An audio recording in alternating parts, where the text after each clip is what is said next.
Hello friends, welcome back to my channel. Today's recipe is Besan Laddu or gram flour laddu. It is typically prepared during Indian festivals or for special occasions. So now you're wondering why I'm preparing this today, right? I do have a reason for this. My blog MasalaKorb is celebrating its 5th blogiversary this week, and this definitely calls for something special. So here is a virtual treat for you guys. Now let's jump into the recipe. These are all the ingredients you will need. Sift chickpea flour in a bowl and keep it aside. And I'm using homemade ghee. For flavor, I'm using cardamom powder and nutmeg powder. Some almonds and cashews.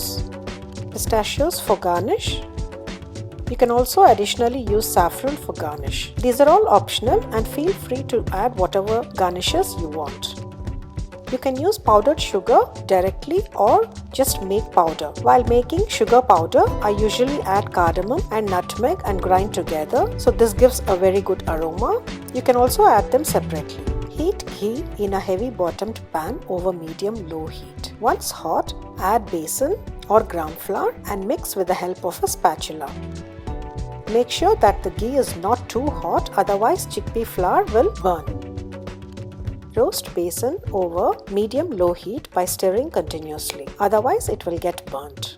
Roasting is the key for how your besan laddu would turn out, so be patient at this point. It took me around 25 minutes to roast it completely, otherwise the laddus will have a raw taste.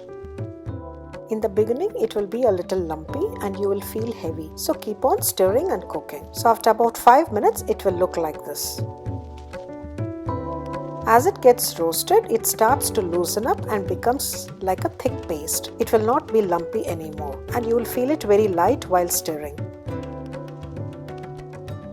So after about 10 to 12 minutes, it will be like this. And then it starts now to change color and you will have a nutty aroma of cooked besan and your house will be filled with a divine aroma. After about 18 to 20 minutes, it will look like this.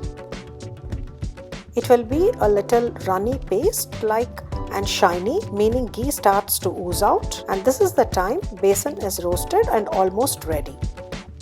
So now for the grainy texture, I have a small tip for you guys. Add a splash of water, say 1 or 2 tablespoons of water. Stir very fast at this moment to absorb water. The water will be completely absorbed and you will get a grainy texture.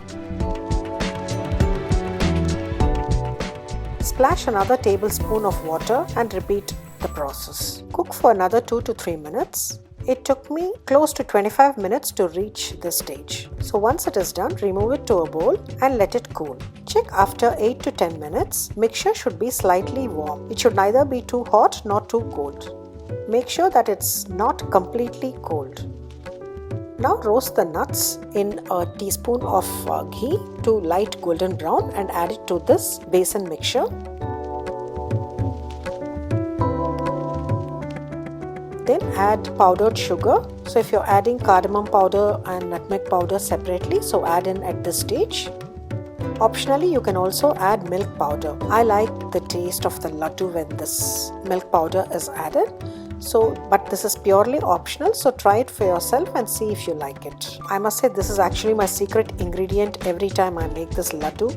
Start mixing the mixture with your fingertips. It will come together like a loose dough. Start making laddu by taking a tablespoon of the mixture in your hands and shape them to a round shape. Make all besan laddus likewise and then garnish with pistachio and optionally with saffron.